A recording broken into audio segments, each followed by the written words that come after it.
स्वागत करते हैं आपका आईआरई की डिफेंस सूट सीरीज 11 में।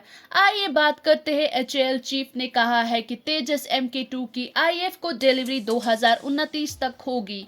एचएएल के चेयरमैन और मैनेजिंग डायरेक्टर CB अनंत कृष्णन ने तस्दीक की है कि तेजस MK2 फाइटर जेट प्रोग्राम की पहली डिलीवरीज इंडियन एयरफोर्स को 2029 के एंड तक की मिलने की उम्मीद है। पहले प्रोटोटाइप का रिलीज 2025 के एंड तक का प्लान है और उसकी पहली उड़ान 2026 में स्केड्यूल्ड है। एयरक्राफ्ट को एक सख्त फ्लाइट टेस्ट प्रोग्राम से 2 से 3 साल तक गुजरना होगा ताकि प्रोडक्शन शुरू करने से पहले उसकी परफॉर्मेंस और एयरवर्दीनेस की गारंटी हो सके। आईएफ का प्लान है कि 2040 तक उनके पुराने fleets of Jaguar, Mirage 2000 and MiG-29 UPG aircraft को बदलने के लिए 200 MK2 जेट्स खरीदने का ये बड़े स्केल का एक्विजिशन आईएफ के एयर कॉम्बैट कैपेबिलिटीज को next generation indigenous fighter jet के साथ काफी मजबूत करेगा।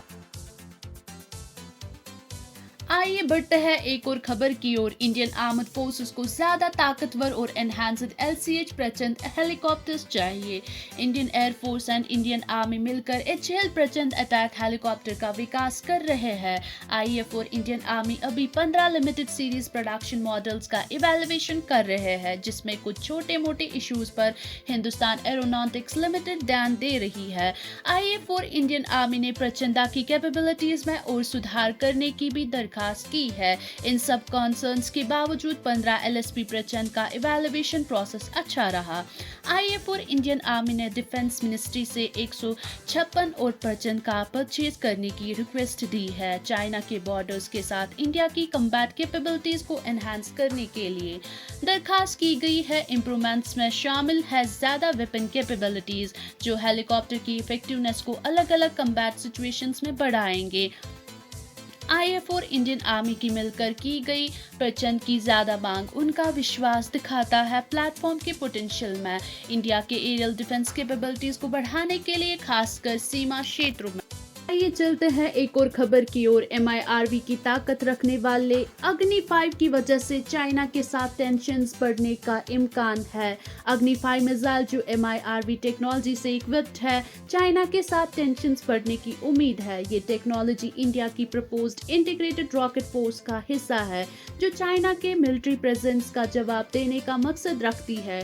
प्रलय मिसाइल जिसका रेंज 150 से 500 किलोमीटर है, इस फोर्स का एक इम्पोर्टेंट हिस्सा है। लेकिन प्रोफेसर दास का कहना है कि MIRVs इंडिया की सेकेंड स्ट्राइक कैपेबिलिटी को स्ट्रॉन्ग बना सकते हैं और न्यूक्लियर लेवल पर स्टेबिलिटी को बढ़ा सकते हैं। ये भी हो सकता है कि ये छोटी मोटी वार में ज्यादा भड़क जाए।